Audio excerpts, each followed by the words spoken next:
សួស្តីបងប្អូនទាំងគ្នាបាទស្វាគមន៍មកកាន់ channel YouTube របស់ខ្ញុំនៅក្នុង YouTube channel នេះគឺខ្ញុំនឹងផលិតជាវីដេអូរាល់ថ្ងៃដើម្បីឲ្យបងប្អូនទាំងគ្នាបានមើលអំពីទស្សនវិជ្ជាជាក់ស្ដែងនៅលើភ្នំគិរីរម្យបងប្អូនខេត្តកំពង់ស្ពឺយើងដោយសារនៅទីនេះជាតំបន់ទេសចរណ៍មួយនៅគៀកនឹងភ្នំពេញបងប្អូនជិះពីភ្នំពេញមកខ្ទង់ប្រហែលជា1 ម៉ោងកន្លះទៅ2 ម៉ោងទេសម្រាប់ការធ្វើដំណើរបងប្អូនអាចរើសយកធ្វើដំណើរតាមផ្លូវជាតិលេខ 4 ក៏បានធ្វើដំណើរតាមផ្លូវលឿនក៏បានស្អាតណាស់បងប្អូននេះជារដូវកាល green season អញ្ចឹងបរិយាកាសមានភ្លៀងរលឹមហើយក៏មានអាប់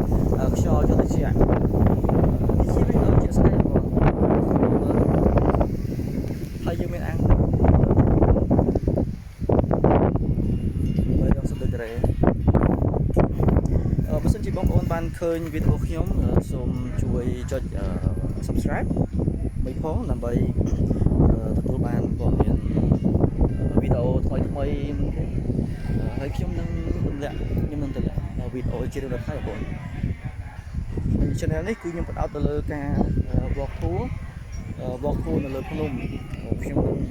បង្ហាញបងប្អូនគ្នាអំពីទីតាំងថានៅលើភ្នំគិរីរម្យយើងមានតំបន់កំសាន្តប្រមាណកន្លែងមានបន្ទប់គេងប្រភេទណាអញ្ចឹងវាជាផលប្រយោជន៍ទៅបងប្អូនគ្នាបើសិនជាបងប្អូនគ្នាមានគម្រោងថាថ្ងៃណាមួយចង់នាំគ្រួសារមកលេងលើនេះគឺនឹងស្គាល់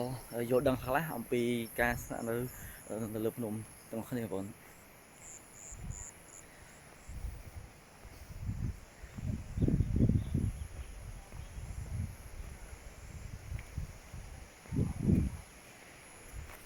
This is cool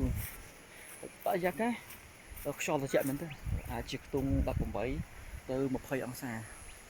ដោយសារនៅទីនេះគឺជាសមុទ្រព្រៃវាជាអាប់ខ្ញុំទៅខាងអាប់តល